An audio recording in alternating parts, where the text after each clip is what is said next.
Item ಯಾವುದೇ ಇರಲಿ try ಮಾಡಿ ಆಚಿ ಚಿಕನ್ ಮಸಾಲಾ. ಆಚಿ ಚಿಕನ್ ಮಸಾಲಾ. ಗಲ್ಫ್ ಯುದ್ಧದ ಎಫೆಕ್ಟ್ ಎಷ್ಟರ ಮಟ್ಟಿಗೆ ಹಬ್ತಾ ಇದೆ ಅಂತ. ಯಾಕಂದರೆ ನೋಡಿ, ಕಮರ್ಷಿಯಲ್ ಸಿಲಿಂಡರ್ಗಳಿಗೆ ತೊಂದರೆ ಆಗಿದೆ ನಿಜ, ಆದರೆ ದಿನಬಳಕೆಯ ಸಿಲಿಂಡರ್ಗಳಿಗೆ ಯಾವುದೇ ತೊಂದರೆ ಆಗಿಲ್ಲ. ಅದನ್ನು ಕೂಡ ನಾವು ಗಮನದಲ್ಲಿಟ್ಕೊಂಡು ಮಾತಾಡಬೇಕು. ಯಾಕಂದರೆ ಈ ವ್ಯಾಪಾರ ವ್ಯವಹಾರ ವಹಿವಾಟು ಅದೆಲ್ಲದಕ್ಕೂ ಕೂಡ ತೊಂದರೆ ಆಗಿದೆ, ಸಂದೇಹವೇ ಇಲ್ಲ. ವಾಣಿಜ್ಯ ಸಿಲಿಂಡರ್ ಪೂರೈಕೆಯಲ್ಲಿ ವ್ಯತ್ಯಯ ಆಗಿದೆ. ಹೀಗಾಗಿ ಹೋಟೆಲ್ ಉದ್ಯಮ ನರಳುತ್ತಾ ಇದೆ. ಬೆಂಗಳೂರಿನ ಬಹುತೇಕ ಹೋಟೆಲ್ಗಳು ತೊಂದರೆ ಅನುಭವಿಸ್ತಾ ಇವೆ. ಕೆಲವೊಂದಂತೂ ಬಂದ್ ಮಾಡಿವೆ, ಇನ್ನು ಕೆಲವು ಐಟಮ್ಗಳ ಸಂಖ್ಯೆಯನ್ನು ಕಡಿಮೆ ಮಾಡಿವೆ. ಈ 5, 6 ಐಟಮ್ಗಳಿದ್ದಿದ್ದು ಈಗ 2, 3ಕ್ಕೆ ಬಂದಿವೆ. ಅಂಥ ಸ್ಥಿತಿ. ಈ ಕರಿಯೋದು, ಈ ಡೀಪ್ ಫ್ರೈ ಇದೆಲ್ಲವನ್ನೂ ಕೂಡ ನಿಲ್ಲಿಸಲಾಗಿದೆ. ಎಕ್ಸಾಂಪಲ್ ಚೈನೀಸ್ ಐಟಮ್ ಅಪ್ಪ, ನೀವು ಮುಂಚೂರಿಯಿಂದ ಹಿಡಿದು ಪ್ರತಿಯೊಂದು ಕೂಡ ಅದನ್ನು ಈಗ ನಿಲ್ಲಿಸಿದ್ದಾರೆ. ಈಗ ಯಾಕಂದರೆ ಗೊತ್ತವ್ರಿಗೆ ತುಂಬ ಗ್ಯಾಸ್ ಬೇಕಾಗುತ್ತೆ. ಹೀಗಾಗಿ ಇದು ವರ್ಕೌಟ್ ಆಗಲ್ಲ ಅಂತ ಗೊತ್ತಾಗಿದೆ, ಹೀಗಾಗಿ ನಿಲ್ಲಿಸಿದರು. ಒಂದು ಸಂಗತಿನ ಅರ್ಥ ಮಾಡ್ಕೋಬೇಕು, ಚೈನಾದಲ್ಲೂ ಕೂಡ ಜನ ನರಳ್ತಾ ಇದ್ದಾರೆ, ಒದ್ದಾಡ್ತಾ ಇದ್ದಾರೆ, ಸಾಲುಗಟ್ಟಿ ನಿಂತಿದ್ದಾರೆ.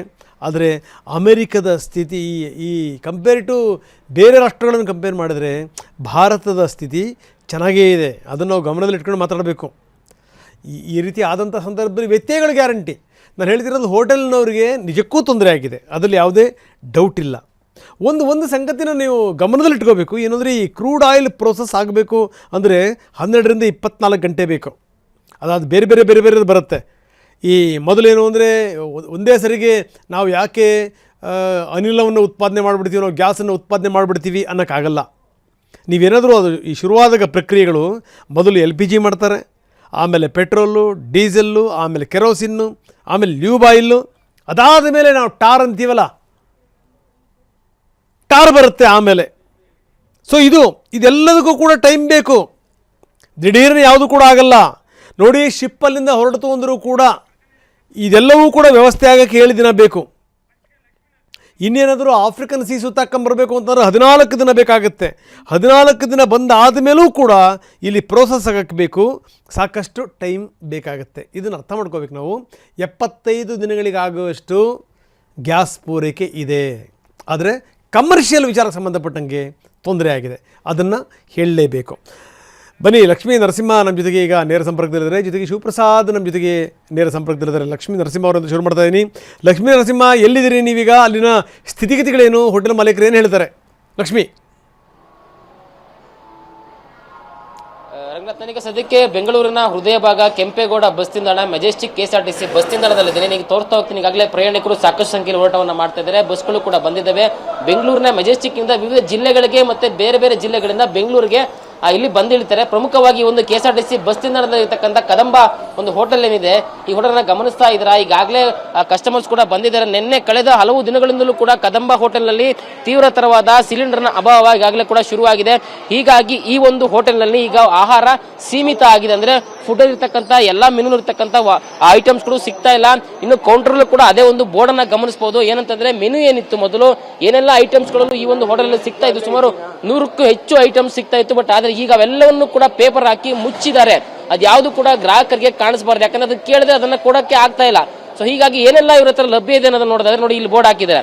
100ಕ್ಕೂ ಹೆಚ್ಚು ಐಟಮ್ ಇದ್ದಿತ್ತು, ಈಗ ಬರೀ 5 ಐಟಮ್ಸ್ ಅಲ್ಲಿ ಗ್ರಾಹಕರು ಇದರಲ್ಲೇ ಊಟ ಮಾಡಬೇಕು. ಇಡ್ಲಿ, ಚಟ್ನಿ, ಚೌಚೌ ಬಾತು, ಬಿಸಿಬೇಳೆ ಬಾತು, ದೋಸೆ ಮತ್ತೆ ರೈಸ್ ಬಾತು ಇಷ್ಟೇ ತಿನ್ಬೇಕು. ಯಾಕಂದ್ರೆ ಬೆಂಗಳೂರಿನ ಮೆಜೆಸ್ಟಿಕ್ ಅಂದ್ರೆ ನಿತ್ಯದಲ್ಲಿ ಸಾವಿರಾರು ಸಂಖ್ಯೆಯಲ್ಲಿ ಪ್ರಯಾಣಿಕರು ಬಂದು ಇಲ್ಲಿ ಊಟವನ್ನ ಮಾಡ್ತಾರೆ. ತುಂಬಾ ಜನ ಇಲ್ಲಿ ಡಿಪೆಂಡ್ ಆಗಿದ್ದಾರೆ. ಬಟ್ ಆದ್ರೆ ಸದ್ಯದ ಪರಿಸ್ಥಿತಿ ತುಂಬಾನೇ ಕಷ್ಟ ಇದೆ. ಇವತ್ತು ಹೇಗೋ ಮ್ಯಾನೇಜ್ ಮಾಡೋದಕ್ಕೆ ಇವ್ರ ಸಿಲಿಂಡರ್ ಇಟ್ಕೊಂಡಿದ್ದಾರೆ, ಬಟ್ ನಾಳೆಗೆ ತುಂಬಾನೇ ಕಷ್ಟ ಆಗ್ತದೆ ಅಂತಕ್ಕಂಥ ಮಾತನ್ನ ಹೇಳ್ತಾ ಇದ್ದಾರೆ. ಹೋಟೆಲ್ನ ಮ್ಯಾನೇಜರ್ ಇದ್ದಾರೆ, ರಾಜು ಅವರು ಮಾತಾಡ್ತಾ ಹೋಗ್ತೀನಿ. ಸರ್, ನಿನ್ನೆ ಕೂಡ ತುಂಬಾ ಕಷ್ಟ ಆಗಿತ್ತು, ಇವತ್ತು ಕೂಡ ಇನ್ನೇನು ಮುಗಿಯುವಂತ ತಲುಪಿದೆ. ಬೇರೆ ವ್ಯವಸ್ಥೆ ಏನ್ ಮಾಡ್ಕೊಂಡಿದ್ದೀರಾ ಸರ್? ಬೇರೆ ವ್ಯವಸ್ಥೆ ಏನಿಲ್ಲ ಸರ್, ಅದೇ ಇನ್ನೇನಾದ್ರು ಮಾಮೂಲಿ ಕಂಟಿನ್ಯೂ ಗ್ಯಾಸ್ ಹಾಕೋರು 1, 2 ಎಲ್ಲ ಮಾಡಿದ್ರೆ ಸ್ವಲ್ಪ ನಾವು ಈಗ ಓಪನ್ ಇರ್ತೀವಿ. ಅಂದರೆ ಪಬ್ಲಿಕ್ಕಿಗೆ ತೊಂದರೆ ಆಗಬಾರ್ದಲ್ಲ ಅಂತ ಅಷ್ಟೇ. ಐಟಮ್ ರೈಸ್ ಬಾತ್ ಇದೆ, ಬಿಸಿಬೇಳೆ ಬಾತ್ ಇದೆ, ದೋಸೆ ಇದೆ, ಇಡ್ಲಿ ಇದೆ, ಇಡ್ಲಿ ಚಟ್ನಿ. ಸರ್, ಈಗ ಮತ್ತೆ ಏನಾದರೂ ಕೊಡುವಂತ ಚಾನ್ಸಸ್ ಇದಾವೆ? ಯಾಕಂದ್ರೆ ಮತ್ತೆ ಯಾವ ರೀತಿ ಸೇಲ್ ಆಗ್ತಾ ಇದೆ, ಕಾಳಸಂತೆಯಲ್ಲಿ ಮಾರಾಟ ಆಗ್ತಿದೆ ಅಂತ ಹೇಳ್ತಾರೆ. 1 ಡಬಲ್ ಕೊಡಬೇಕು ಅನ್ನೋ ಒಂದು ಮಾತುಗಳು ಕೂಡ ಕೇಳಿ ಬರ್ತಾ ಇದೆ. ಡಬ್ಬಲ್ ಅಂತೂ ನಾವು ಯಾವ ಕಡೆನೂ ಹೋಗಿಲ್ಲ. ಡಬ್ಬಲ್ ತಗೊಂಡು ಅದು ಏನು ವರ್ಕೌಟ್ ಆಗಲ್ಲ. ಹೋಗಿ ಬರೋದು ತರೋದು ಭಾರಿ ಕಷ್ಟ ಆಗುತ್ತೆ. ಏನೋ ನಮ್ಗೆ ಮಾಮೂಲಿಯವರು 1-2 ಕೊಡ್ತಾರೆ, ಅದೇ ರೊಟೇಷನ್ ಮಾಡ್ಕೊಂಡು ಹೋಗ್ತಾ ಇದ್ದೀವಿ. ಗ್ರಾಹಕರು ಇದ್ರು ಕೂಡ ಅವ್ರನ್ನ ಮಾತಾಡ್ತಾ ಹೋಗ್ತೀನಿ ಸರ್. ಈಗಾಗಲೇ ತುಂಬಾ ಹೋಟೆಲ್ಗಳಲ್ಲಿ ಸಿಲಿಂಡರ್ ಸಿಗ್ತಾ ಇಲ್ಲ, ತಿಂಡಿ ಕೂಡ ಸಿಗ್ತಾ ಇಲ್ಲ, ಎಲ್ಲ ಕ್ಲೋಸ್ ಆಗೋ ಚಾನ್ಸಸ್ ಹೋಗ್ತಾ ಇದ್ದಾವೆ. ತಾವು ಕೂಡ ಗ್ರಾಹಕರು ಡಿಪೆಂಡ್ ಆಗಬೇಕಾಗುತ್ತೆ ಹೋಟೆಲ್ಗೆ. ಏನು ಹೇಳ್ತೀರಾ? ಇಲ್ಲ ಸರ್, ಭಾಳ ತೊಂದರೆ ಆಗಿದೆ ಸರ್. ನಾವು ನಿನ್ನೆಲಿಂದ ಇಲ್ಲೊಂದು ಹೋರಾಟ ಇತ್ತು, ಹೋರಾಟಕ್ಕೆ ಬಂದಿದ್ವಿ. ಬಟ್ ಊಟದ್ದು ಭಾಳ ಒಂದು ಕೊರತೆ ಆಗಿದೆ. ಏನನ್ನ ಕೇಳಿದ್ರೆ ಇಲ್ಲ, ಮತ್ತೆ ಏನಂತಂದ್ರೆ ಪಾಪ ಹೋಟೆಲ್ ಅವರು ಗ್ಯಾಸ್ ಸಿಗಲಾರ್ದಕ್ಕೆ ಈ ಬಿಲ್ ಮೇಲೆ 10% ಅಂತೇಳಿ ಮತ್ತೆ ಚಾರ್ಜಸ್ ಮಾಡ್ತಾ ಇದ್ದಾರೆ. 10% ಚಾರ್ಜಸ್ ಮಾಡಿ ಅದನ್ನ ಮತ್ತೆ ಈ ತರ ಗ್ರಾಹಕರಲ್ಲಿ ಇದು ಮಾಡ್ತಾ ಇದ್ದಾರೆ. ಬಟ್ ಇದರಿಂದ ಬಹಳ ಎಫೆಕ್ಟ್ ಆಗಿದೆ ಸರ್, ಬಹಳ ತೊಂದರೆ ಆಗಿದೆ. ಒಟ್ಟಾರೆ ಬೆಂಗಳೂರಿನಲ್ಲಿ ದಿನದಿಂದ ದಿನಕ್ಕೆ ಕ್ಷಣಕ್ಕೂ ಕೂಡ ಪರಿಸ್ಥಿತಿ ಮತ್ತಷ್ಟು ತೀವ್ರವಾಗ್ತಾ ಇದೆ, ಗಂಭೀರವಾಗ್ತಾ ಇದೆ. ಹೋಟೆಲ್ಗಳ ಒಂದು ಉದ್ಯಮ ತೀವ್ರ ಹೊಡೆತಕ್ಕೆ ಸಿಗ್ತಾ ಇದೆ. ಇವರಿಗೆ ಇನ್ನೂ ಮರೀಚಿಕೆ ಆಗಿದೆ. ಕಮರ್ಷಿಯಲ್ ಸಿಲಿಂಡರ್ಗಳು ಬರ್ತಾ ಇದೆ, ಯಾವುದೇ ಭರವಸೆ ಇಲ್ಲ. ಮುಂದಿನ ದಿನಗಳಲ್ಲಿ ಏನಾಗುತ್ತೆ ಅಂತ ಹೇಳಿ ಚಿಂತಾಕ್ರಾಂತರು ಆಗ್ಬಿಟ್ಟಿದ್ದಾರೆ. ಎಸ್, ನೀವು ಹಾಗೆ ನೀವು ಸಂಪರ್ಕದಲ್ಲಿರಿ. ನಮ್ಮ ಪ್ರತಿನಿಧಿ ಶಿವಪ್ರಸಾದ್ ನಮ್ಮ ಜೊತೆಗೆ ಈಗ ಸಂಪರ್ಕದಲ್ಲಿದ್ದಾರೆ. ನಿಸರ್ಗ ಹೋಟೆಲ್ ಮುಂಭಾಗದಲ್ಲಿದ್ದಾರೆ.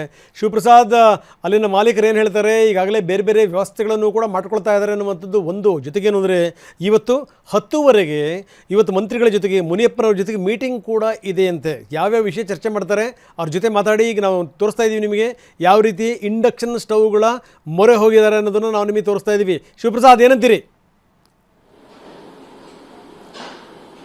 ರಂಗನಾಥ, ಬೆಂಗಳೂರಿನಲ್ಲಿರ್ತಕ್ಕಂಥ ಬಹುತೇಕ ಹೋಟೆಲ್ ಉದ್ಯಮದ ನಡೆಸ್ತಿರ್ತಕ್ಕಂಥ ಮಾಲೀಕರು ಆತಂಕಕ್ಕೆ ಒಳಗಾಗಿರ್ತಕ್ಕಂಥದ್ದು ನೀವು ಗಮನಿಸಬಹುದಾಗಿದೆ. ಆ ಬೆಳಗಿನಿಂದಲೂ ಕೂಡ ಹಾಲು ಬೆಂಗಳೂರಿನ ಗಾಂಧಿನಗರದಲ್ಲಿರ್ತಕ್ಕಂಥ ಹೋಟೆಲ್ಗಳು ಕೂಡ ಮುಚ್ಚುವಂತ ಪರಿಸ್ಥಿತಿ ತಲುಪಿರ್ತಕ್ಕಂಥ. ಕೆಲವೊಂದು ಹೋಟೆಲ್ಗಳಂತೂ ಕೂಡ ಸಂಪೂರ್ಣವಾಗಿ ಮುಚ್ಚಿದ್ದಾರೆ. ಆ ಬೋರ್ಡ್ಗಳು ಗಮನಿಸಬಹುದಾಗಿದೆ, ನಾಮಫಲಕಗಳನ್ನ. ಅನಿಲದ ಕೊರತೆಯ ಲಭ್ಯತೆ ಇಲ್ಲದೆ ಇರತಕ್ಕಂಥ ಹಿನ್ನೆಲೆಯಲ್ಲಿ ಸ್ಪಷ್ಟ ಸೂಚನೆ ಸಿಗೋವರೆಗೂ ಕೂಡ ನಮ್ಮ ಹೋಟೆಲ್ಗಳು ಬಂದ್ ಆಗಿವೆ ಅಂತ ಹೇಳ್ತಿದ್ದಾರೆ. ಇನ್ನು ಕೆಲವೊಂದಷ್ಟು ಹೋಟೆಲ್ಗಳು ನಡೆಸ್ತಿವೆ, ಆದ್ರೂ ಕೂಡ ಆಲ್ಟರ್ನೇಟಿವ್ ಮೊರೆ ಹೋಗಿರ್ತಕ್ಕಂಥದ್ದು. ನಾನೀಗ ಬೆಂಗಳೂರಿನ ರೂಪತುಂಗ ರಸ್ತೆಯಲ್ಲಿರ್ತಕ್ಕಂಥ ನಿಸರ್ಗ ಹೋಟೆಲ್ನಲ್ಲಿದ್ದೇವೆ. ನೀವು ಈಗಾಗಲೇ ಟಿವಿ9 ದೃಶ್ಯಾವಳಿಯಲ್ಲಿ ಗಮನಿಸಬಹುದಾಗಿದೆ. ಆ ಇಡ್ಲಿಯನ್ನ ಮಾಡಬೇಕಾದ್ರೆ ಪ್ರಮುಖವಾಗಿ ಗ್ಯಾಸ್ ಅನ್ನ ಬಳಕೆ ಮಾಡಬೇಕಾಗಿತ್ತು. ಆದ್ರೆ ಇದೀಗ ಎಲೆಕ್ಟ್ರಿಕ್ ಬಾಯ್ಲರ್ ಮೊರೆ ಹೋಗಿರ್ತಕ್ಕಂಥದ್ದು. ಟಿವಿ9 ದೃಶ್ಯಾವಳಿಗಳು ನೀವೇನು ಗಮನಿಸ್ತಾ ಇದ್ದೀರಾ, ಈ ಒಂದು ಎಲೆಕ್ಟ್ರಿಕ್ ಬಾಯ್ಲರ್ ನ ಬಳಕೆ ಮಾಡೋದ್ರ ಮೂಲಕ ಇಡ್ಲಿಯನ್ನ ಮಾಡ್ತಿರ್ತಕ್ಕಂಥದ್ದು ನೀವೀಗಾಗಲೇ ಗಮನಿಸಬಹುದಾಗಿದೆ. ಆದ್ರೆ ಗ್ರಾಹಕರು ಬಂದಂತ ವೇಳೆಯಲ್ಲಿ ಬಿಸಿ ಬಿಸಿ ಇಡ್ಲಿಯನ್ನ ಕೊಡಬೇಕು ಅವ್ರಿಗೆ ಅಂತ ಹೇಳಿದ್ರೆ ಬೆಳಗಿನಿಂದ ಸಂಜೆವರೆಗೂ ಕೂಡ ಇದು ಪ್ರೋಸೆಸ್ ಆಗಬೇಕಾಗಿರುತ್ತೆ, ಗ್ಯಾಸ್ ಅನ್ನ ಬಳಕೆ ಮಾಡಬೇಕಾಗಿರುತ್ತೆ. ಈ ಹಿನ್ನೆಲೆಯಲ್ಲಿ ಇಡ್ಲಿಯನ್ನ ಬೇಯಿಸಬೇಕಾದ್ರೆ ಎಲೆಕ್ಟ್ರಿಕ್ ಬಾಯ್ಲರ್ ನ ಮೊರೆ ಹೋಗಿರ್ತಕ್ಕಂಥದ್ದು. ಇಲ್ಲಿರ್ತಕ್ಕಂಥ ನಾನು ಅವ್ರ ಮಾಲೀಕರನ್ನು ಕೂಡ ಮಾತನಾಡ್ತಾ ಹೋಗ್ತೇನೆ. ಟಿವಿ9 ಜೊತೆಗಿದ್ದಾರೆ ಕೃಷ್ಣರಾಜ್ ಅವರು. ಸರ್, ಸದ್ಯದ ಮಟ್ಟಿಗೆ ಪರಿಸ್ಥಿತಿ ಸಾಕಷ್ಟು ಬಿಗಡಾಯಿಸಿರ್ತಕ್ಕಂಥದ್ದು. ಹೋಟೆಲ್ಗಳು ಮುಚ್ಚುವ ಹಂತಕ್ಕೆ ಬಂದಿದ್ದಾರೆ. ಕೆಲವು ಹೋಟೆಲ್ಗಳು ಬೆಂಗಳೂರಿನಲ್ಲಿ ಮುಚ್ಚುತ್ತಿವೆ, ಅಂದ್ರೆ ಅನಿಲ ಲಭ್ಯತೆ ಇಲ್ಲದೆ ಇರತಕ್ಕಂಥ ಹಿನ್ನೆಲೆಯಲ್ಲಿ. ಇದೇ ಪರಿಸ್ಥಿತಿ ಮುಂದುವರೆದ್ರೆ ಹೇಗೆ ಅಂತ ನೆಕ್ಸ್ಟ್ ನೋಡಿ, ಸರ್ಕಾರಗಳು ಈಗ ನಿಮ್ಗೆ ಸಿಲಿಂಡರ್ ಕೊಡಕ್ಕಾಗಲ್ಲ ಅಂತ ಒಂದು ಕೈ ಚೆಲ್ಲಿ ಕೂತಾಗ ನಾವು ಪರ್ಯಾಯವಾಗಿ ಯೋಚನೆ ಮಾಡಬೇಕಾಗತ್ತೆ. ಈ ಪರ್ಯಾಯವಾಗಿ ಯೋಚನೆ ಮಾಡಿದಾಗ ಒಂದಿಷ್ಟು ಎಲೆಕ್ಟ್ರಿಕಲ್ ಐಟಮ್ ಹೊಸವಾಗಿ ವಿನೂತನವಾಗಿ ಒಂದು ಸ್ಟೀಮ್ ಬಾಯ್ಲರ್ ಅಂತ ಒಂದು ಇಂಟ್ರೊಡ್ಯೂಸ್ ಆಗಿದೆ. ಈ ಬಾಯ್ಲರ್ ಇಂದ ಒಂದು ಸುಮಾರು ಒಂದು ಹೋಟೆಲ್ 30 to 40% ಗ್ಯಾಸ್ ಸೇವನೆ ಕಡಿಮೆ ಮಾಡಬಹುದು, ಗ್ಯಾಸ್ ಬಳಕೆಯನ್ನು ಕಡಿಮೆ ಮಾಡಬಹುದು ಅಂತ ಹೇಳ್ಬೋದು. ಇವತ್ತು ನಾವು ಬೆಳಿಗ್ಗೆಯಿಂದ ಬಾಯ್ಲರ್ನೇ ಹಚ್ಚಲಿಲ್ಲ. ಒಂದು ಬಾಯ್ಲರಿಗೆ 1.25 ಸಿಲಿಂಡರ್ ಬೇಕಾಗುತ್ತೆ. ಆ ಸಿಲಿಂಡರ್ನ ನಾವು ಇವಾಗ ಸೇವ್ ಮಾಡಿದೀವಿ. ಯಾಕಂದ್ರೆ ಇವತ್ತು ಸಿಲಿಂಡರ್ ಕೊರತೆ ಒಂದು ದಿನದಲ್ಲಿ ನಾವು ಆ ಸಿಲಿಂಡರ್ನ ಸೇವ್ ಮಾಡಿದೀವಿ ಅಂತ ಹೇಳ್ಬೋದು. ಈ ಎಲೆಕ್ಟ್ರಿಕಲ್ ಬಾಯ್ಲರ್ ಇಂದ ನೀವು ಇಡ್ಲಿ ಮಾಡಬಹುದು, ರವಾ ಇಡ್ಲಿ ಮಾಡಬಹುದು, ಆಮೇಲೆ ಏನೇನು ಬಿಸಿ ಪದಾರ್ಥಗಳನ್ನ ಇಟ್ಕೋಬಹುದು. ನಾವು ರೆಡಿ ಆದ್ಮೇಲೆ ತಕ್ಷಣ ಏನೇನು ಬಿಸಿ ಪದಾರ್ಥ ಇಟ್ಕೋಬಹುದು ಅದನ್ನ ನಾವು ಇದರಲ್ಲಿ ಬಿಸಿಯಾಗಿ ಜನರಿಗೆ ಕೊಡಬಹುದು. ಒಟ್ಟಾರೆಯಾಗಿ ಬೇರೆ ಬೇರೆ ವಿವಿಧ ರೀತಿಯ ಖಾದ್ಯಗಳನ್ನ ಮಾಡ್ತಿದ್ರಿ. ಸದ್ಯದ ಮಟ್ಟಿಗೆ ಎಲ್ಲಾ ರೀತಿಯ ಖಾದ್ಯಗಳನ್ನು ಕೂಡ ಕೊಡೋದಕ್ಕಾಗಲ್ಲ. ಪೂರೈಕೆಯಲ್ಲೂ ಕೂಡ ವ್ಯತ್ಯಯ ಆಗಿರ್ತಕ್ಕಂಥ ಹಿನ್ನೆಲೆಯಲ್ಲಿ LPG ಇಲ್ಲದೆ ಇರತಕ್ಕಂಥದ್ದು ಖಾದ್ಯಗಳು ಕಡಿಮೆ ಮಾಡಿರುವಂಥದ್ದು. ಏನೇನೆಲ್ಲ ಕಡಿಮೆ ಮಾಡಿದ್ರೆ ಯಾವ್ದು ಚೈನೀಸು ಅಥವಾ ನಾರ್ತ್ ಇಂಡಿಯನ್ ಸ್ಟೈಲ್ ಏನೇನಿತ್ತು ಆ ಖಾದ್ಯಗಳಿಗೆಲ್ಲವೂ ಕೂಡ ಬ್ರೇಕ್ ಹಾಕಿರ್ತಕ್ಕಂಥದ್ದು. ಕೇವಲ ಸೌತ್ ಇಂಡಿಯನ್ ಖಾದ್ಯಗಳಲ್ಲೂ ಕೂಡ ಕಡಿಮೆ ಪ್ರಮಾಣದಲ್ಲಿ ಆ ಖಾದ್ಯಗಳನ್ನ ಮಾಡ್ತಿದ್ದೀರಾ? ಹೌದು, ಯಾಕಂತ ಹೇಳಿದ್ರೆ ಇವತ್ತಿನ ಒಂದು ಗ್ಯಾಸ್ ಕೊರತೆಯಿಂದ ಈ ರೀತಿಯಾಗಿ ಒಂದು ಸಮಸ್ಯೆ ಆಗ್ತಾ ಇದೆ. ಆದರೆ ನಮ್ಮ ಉದ್ದೇಶ ಎಲ್ಲದೂ ಸಾಂಬಾರ್ ಇಲ್ದಿದ್ರೆ ಕಸ್ಟಮರ್ ವಾಪಸ್ ಹೋಗ್ತಾರೆ, ಅದು ಸಮಸ್ಯೆ ಆಗುತ್ತೆ. ಈಗ ನಮ್ಮಲ್ಲಿ ಸಾಂಬಾರ್ ತಿನ್ಲಿಕ್ಕೆ ಜನ ಕಸ್ಟಮರ್ ಬರ್ತಾರೆ, ಅದನ್ನ ನಾವು ಬಿಡ್ಲಿಕ್ಕೆ ಆಗಲ್ಲ. ಆದ್ರೂ ಗ್ರಾಹಕರ ಒಂದು ದೃಷ್ಟಿ ಇಟ್ಕೊಂಡ್ಬಿಟ್ಟು ಕೆಲವೊಂದು ಪದಾರ್ಥಗಳನ್ನ ನಾವೀಗ ಕಟ್ ಮಾಡಿದ್ವಿ. ಈಗ ಅಕ್ಕಿ ರೊಟ್ಟಿ, ರಾಗಿ ರೊಟ್ಟಿ ಪ್ರಾರಂಭ ಮಾಡಿಲ್ಲ. ಆಮೇಲೆ ದೋಸೆಯ ಟೈಮಿಂಗ್ಸ್ ಬೆಳಿಗ್ಗೆ 7 ಗಂಟೆ ಪ್ರಾರಂಭ ಆಗೋದನ್ನ ಈಗ 9 ಗಂಟೆ ಮಾಡಿದೀವಿ. ಜೊತೆಗೆ ಸಂಜೆ ಮಧ್ಯಾಹ್ನ 1 ರಿಂದ 4 ಗಂಟೆ ದೋಸೆಯನ್ನ ಕ್ಲೋಸ್ ಮಾಡ್ತಾ ಇದೀವಿ. ಮತ್ತೆ ಸಂಜೆ 1 ಅವರ್ ಲೇಟ್ ಆಗಿ ನಾವು ಬೇಗವಾಗಿ ದೋಸೆಯನ್ನ ಕ್ಲೋಸ್ ಮಾಡ್ತಾ ಇದೀವಿ. ಈ ರೀತಿಯಾಗಿ ಒಂದು ಅಡ್ಜಸ್ಟ್ಮೆಂಟ್ ಮಾಡಿ ಪ್ರತಿನಿತ್ಯನೂ ಒಂದೊಂದು ಐಟಮ್ಗಳನ್ನ ಕಡಿಮೆ ಮಾಡಿ ಬೇರೆ ಐಟಮ್ ಈ ರೀತಿಯಾಗಿ ಮಾಡ್ತಾ ಇದೀವಿ. ಇವತ್ತು ಸಚಿವರೊಂದಿಗೆ ಮೀಟಿಂಗ್ ಇರ್ತಕ್ಕಂಥ ವಿಧಾನಸೌಧದಲ್ಲಿ ಪ್ರಮುಖವಾಗಿ ಏನೆಲ್ಲ ವಿಚಾರಗಳು ಚರ್ಚೆ ಆಗಬಹುದು? ಏನಾದ್ರೂ ನಿಮಗೆ ಪರಿಹಾರ ಸೊಲ್ಯೂಷನ್ ಸಿಗುತ್ತೆ ಅನ್ನೋ ಭರವಸೆ ಇದೆಯಾ ಅಂತ? ನೋಡಿ ಗ್ಯಾಸ್ ಬರದೆ ಏನೂ ಮಾಡೋಕ್ಕಾಗಲ್ಲ. ಇವತ್ತು ಈಗ ಮುಂಬೈಗೆ ಬಂದ ಮೇಲೆ ಮಂಗಳೂರಿಗೆ ಬರ್ಬೇಕಾದ್ರೆ ಇನ್ನು 3 ದಿವಸ ಬೇಕು. ಆಮೇಲೆ ಅದು ಬಾಟ್ಲಿಂಗು ಪೆಟ್ರೋಲು ಡೀಸೆಲ್ ಕನ್ವರ್ಟ್ ಆಗಿ LPG ಕನ್ವರ್ಟ್ ಆಗ್ಬೇಕಾದ್ರೆ ಇನ್ನೂ 3 ದಿವಸ ಬೇಕಾಗುತ್ತೆ. ಮಿನಿಮಮ್ ಒಂದು 7 ಡೇಸು ನಮಗೆ ಒಂದು ಸಫಿಷಿಯೆಂಟ್ ಆಗಿ ಸರ್ಕಾರ ಹೇಳಿದ ನಂತರ LPG ಫಿಲ್ಲಿಂಗ್ ಆಗುತ್ತೆ, ಕಮರ್ಷಿಯಲ್ ಫಿಲ್ಲಿಂಗ್ ಆಗುತ್ತೆ. ಇನ್ನೂ ಒಂದು 6 ರಿಂದ 7 ದಿವಸ ಈ ಕೊರತೆ ಕಾಣಬಹುದು ಅಂತೇಳಿ ಒಂದು ಡಿಸ್ಟ್ರಿಬ್ಯೂಟರ್ ಡೀಲರ್ಗಳು ಮಾತಾಡ್ತಾ ಇದ್ದಾರೆ. ಆದ್ದರಿಂದ ಅದೇ ರೀತಿಯಾಗಿ ನಾವು ಪರ್ಯಾಯ ವ್ಯವಸ್ಥೆಗಳನ್ನ ನಾವು ಹೋಟ್ಲುಗಳು ಮಾಡ್ಕೊಂಡಿದ್ದೀವಿ. ಹೆಚ್ಚಿನ ಹೋಟ್ಲುಗಳು ಈ ರೀತಿಯಾಗಿ ಅಳವಡಿಸಿಕೊಂಡಾಗ ಒಂದು ಗ್ರಾಹಕರಿಗೆ ಒಂದು ಒಳ್ಳೆ ಸೇವೆನೂ ಕೊಡಬಹುದು ಅಂತೇಳಿ ಹೇಳ್ಬೋದು. ಹಾಗೆ ಬ್ಲಾಕ್ ಅಲ್ಲಿ ಆಲ್ರೆಡಿ ಮಾರಾಟ ಆಗ್ತಿದೆ ಸರ್ ಸಿಲಿಂಡರ್. ನಿಮ್ ಕಂಪನಿಗೆ ಬಂತ ಏನಾದ್ರು ಎಷ್ಟು ಮಾರಾಟ ಆಗ್ತಿದೆ ಪ್ರೈಸ್? ನೋಡಿ, ಕಾಳಸಂತೆಕೋರು ಕೆಲವೊಂದು ಡೀಲರ್ ಕೆಲವೊಂದು ಡಿಸ್ಟ್ರಿಬ್ಯೂಟರ್ ಆ ರೀತಿಯಾಗಿ ಮಾಡ್ತಾ ಇದ್ದಾರೆ. ಅದಕ್ಕೆ ನಮ್ದೇ ಆದ ಆಹಾರ ಇಲಾಖೆ ಇದೆ. ಆ ಇಲಾಖೆ ಅವರು ಚಿಕ್ಕ ಸಿಲಿಂಡರ್ಗಳು ಈಗ ರಸ್ತೆ ಬದಿಯಲ್ಲಿ ಚಿಕ್ಕ ಸಿಲಿಂಡರ್ಗಳು ಇಟ್ಕೊಂಡು ಯೂಸ್ ಮಾಡ್ತಾ ಇದ್ದಾರೆ. ಇದರ ಬಗ್ಗೆ ದಾಳಿ ಮಾಡಿಬಿಟ್ಟು ಆ ಚಿಕ್ಕ ಸಿಲಿಂಡರ್ ಯೂಸ್ ಮಾಡದಿದ್ದಂಗೆ ಅವರು ಅಧಿಕಾರಿಗಳು ಅದರ ಮೇಲೆ ಕ್ರಮ ತಗೊಳ್ಬೇಕಾಗುತ್ತೆ. ಇದಿಷ್ಟು ಕೂಡ ಹೋಟೆಲ್ನ ಮಾಲೀಕರು ಹೇಳ್ತಿರ್ತಕ್ಕಂಥದ್ದು. ಸದ್ಯದವರೆಗೂ ಕೂಡ ಇನ್ನೂ 1 ವಾರಗಳ ಕಾಲ ಇದೇ ರೀತಿಯ ಪರಿಸ್ಥಿತಿ ಮುಂದುವರುತ್ತೆ. ಆಲ್ಟರ್ನೇಟಿವ್ ವ್ಯವಸ್ಥೆಗಳನ್ನ ಮಾಡ್ಕೊಳ್ಳದೆ ಹೋದ್ರೆ ಹೋಟೆಲ್ಗಳನ್ನ ಸಂಪೂರ್ಣವಾಗಿ ಮುಚ್ಚಬೇಕಾಗುತ್ತೆ ಅಂತ ಹೇಳ್ತಿರ್ತಕ್ಕಂಥ ಮಾತು ರಂಗನಾಥ್. ಎಸ್, ಧನ್ಯವಾದ ತಮ್ಮೆಲ್ಲ ಮಾಹಿತಿಗೆ.